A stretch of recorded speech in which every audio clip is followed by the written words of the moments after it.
Assalamualaikum warahmatullahi wabarakatuh. Selamat pagi anak-anak. Kemarin kita sudah belajar di tema 5 dari subtema 1 sampai subtema 4. Hari ini kita akan belajar mulai di tema 6, merawat hewan dan tumbuhan, masuk di subtema 1, hewan di sekitarku, pembelajaran 1 dan 2. Sebelum kita memulai pembelajaran hari ini, yuk kita baca basmalah dulu bersama-sama. Bismillahirrahmanirrahim. Pembelajaran 1. Yang pertama, kita akan belajar tentang mengidentifikasi huruf kapital pada teks cerita. Pernahkah anak-anak membaca buku cerita? Kalau anak-anak sudah pernah membaca, bagaimana penulisan kalimat dalam cerita di buku atau majalah? Kalimat dalam cerita di buku atau majalah tersebut biasanya menggunakan huruf lepas atau huruf sambung. Dan di setiap awal kalimat akan diawali huruf besar atau huruf kapital. Nah, perhatikan huruf sambung di bawah ini. Di situ ada aturan menulis huruf tegak bersambung. Ada dari huruf A sampai huruf Z. Perlu anak-anak ketahui, ketika kita menulis huruf tegak bersambung, pastikan kita berada di garis nomor 3, tengah-tengah garis.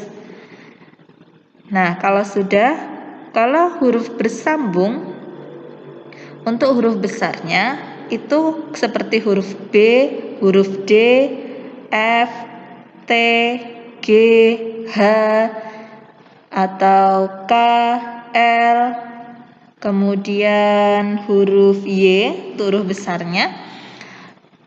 Diusahakan sampai garis nomor 1. Nah, dari garis nomor 3 ditarik sampai di garis nomor 1.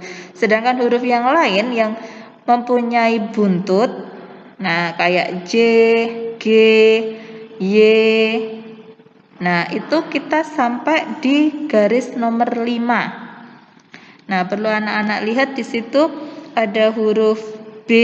Nah, huruf B kecil itu dari baris ketiga ditarik sampai B nomor 1.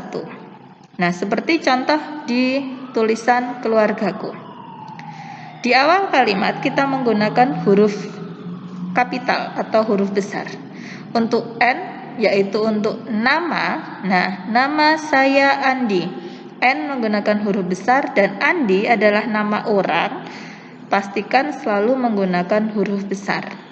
Terus kemudian baris yang kedua, ayah saya bernama Herman. Nah, yang menggunakan huruf kapital di situ ada huruf A dan huruf H. A untuk ayah itu adalah merupakan di awal kalimat, dan Herman itu adalah untuk nama orang. Sama seperti di baris ketiga dan baris keempat. Ibu saya bernama Erina. I untuk awal kalimat dan Erina E untuk nama orang. Sedangkan di baris keempat, ayah bekerja di pabrik. Karena di situ tidak ada nama orangnya, jadi cukup di awal kalimat yaitu untuk nama ayah. Selanjutnya, panjang pendek bunyi lagu. Saat bernyanyi, kita harus memperhatikan panjang pendek bunyinya. Panjang dan pendek bunyi ditandai dengan menggunakan simbol. Bunyi panjang ditandai dengan simbol panjang, sedangkan bunyi pendek ditandai dengan simbol titik. Seperti anak-anak bisa dilihat di buku Bu Pena di halaman 96 dan 97, di situ ada lagu Naik Delman. Nah, anak-anak bisa melihat ada nada panjang dan nada pendek. Nah, anak-anak bisa mencarinya di situ. Atau di buku siswa di halaman 4 yang berjudul Ayamku. Nah, anak-anak bisa mendengarkan lagunya melewati internet, YouTube, atau misalkan anak-anak punya lagu sendiri, anak-anak bisa mendengarkannya. Selanjutnya, satuan baku untuk berat. Setelah Benny membuat tugas, yaitu tentang menuliskan simbol panjang dan pendek pada sebuah lagu, di kebun belakang Benny terdapat beberapa alat timbangan. Nah, alat tersebut digunakan untuk menimbang telur dan daging ayam. Setiap benda itu akan memiliki berat. Berat benda diukur menggunakan alat ukur baku. Nah, salah satu contoh alat ukur baku itu adalah timbangan. Ada 3 jenis timbangan yang sering digunakan untuk menimbang, yaitu yang pertama timbangan pasar. Timbangan pasar itu apa? Timbangan pasar itu yang digunakan untuk menghitung gula, telur, kemudian beras, gandum. Nah, kalau timbangan kue itu kita gunakan kalau misalkan ayah, ibu, tante, nenek kalau akan membuat kue. Nah, itu kita menggunakan timbangan kue. Kemudian timbangan digital digunakan ketika berada di pedagang buah. Nah, pedagang buah itu kita menghitung berapa kilonya. Nah, itu bisa menggunakan timbangan digital. Hasil pengukuran berat itu dinyatakan dalam satuan gram atau disingkat G, kilogram atau kg, dan hektogram atau Hg. Nah, sekarang anak-anak bisa amati di situ ada tangga satuan berat. Tangga satuan berat yang pertama itu adalah kilogram atau kg. Di bawah kilogram itu ada hektogram atau disingkat Hg atau biasa dengan nama lainnya ons.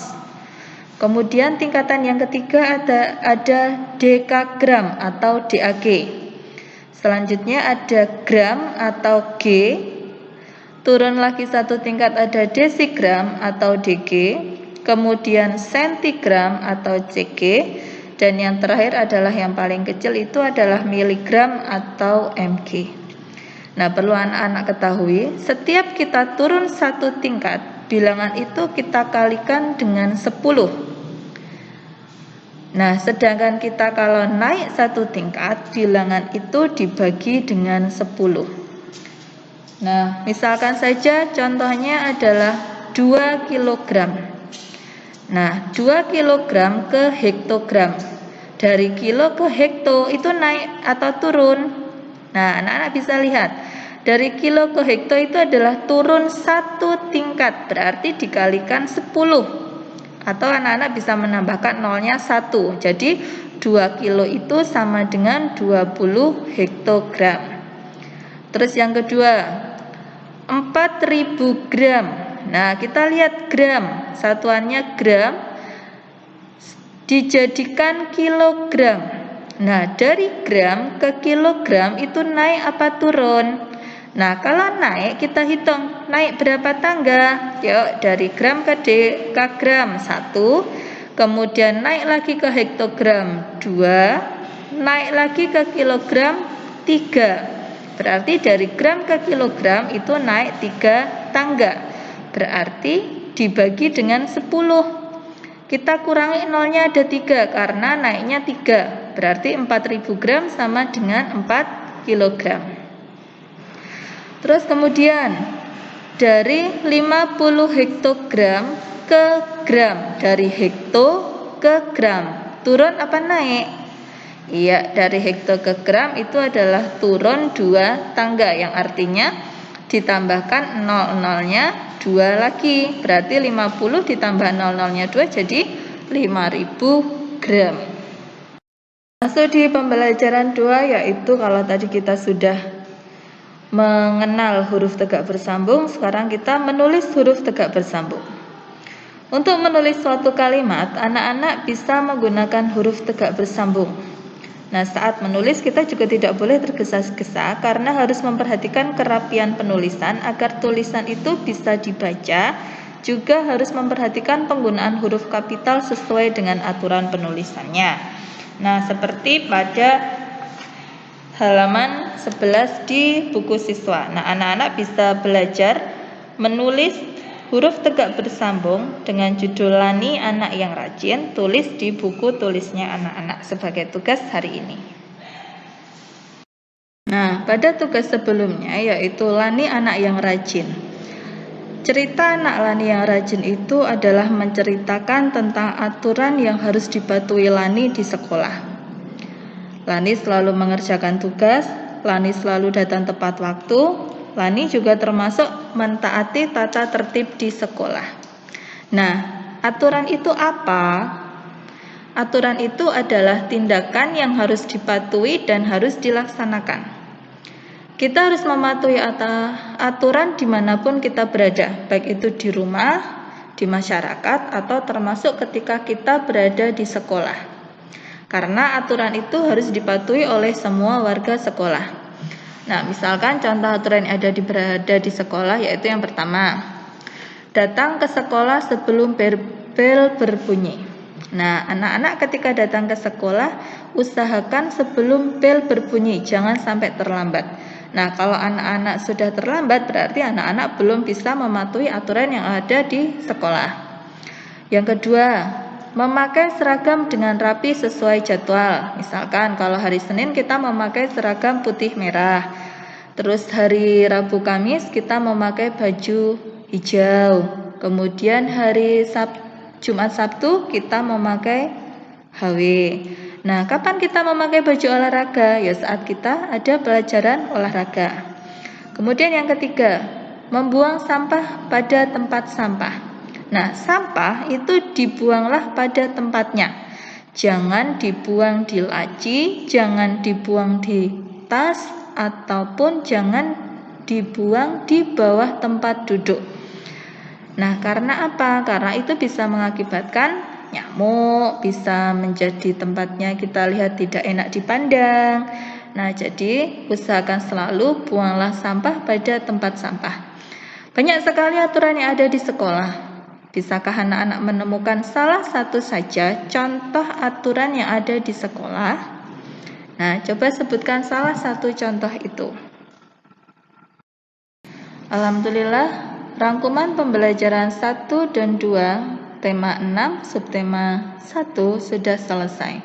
Semoga bermanfaat. Wassalamualaikum warahmatullahi wabarakatuh.